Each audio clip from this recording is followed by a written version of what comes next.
You ask Tiger to calculate. This deals with linear inequalities with one unknown. The final result is x smaller than 48. Let's solve it step by step. Group all constants on the right side of the inequality. Subtract 3 from both sides.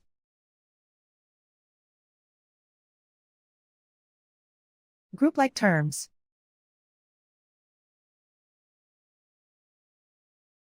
Simplify the arithmetic.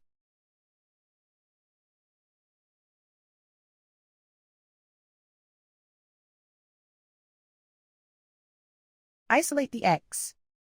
Multiply both sides by 6.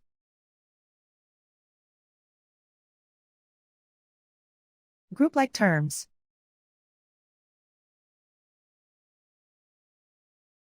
Multiply the coefficients.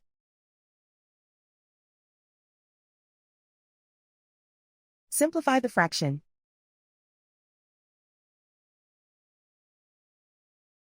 Simplify the arithmetic.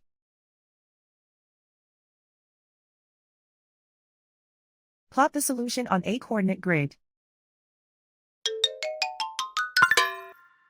And so the final result is x smaller than 48.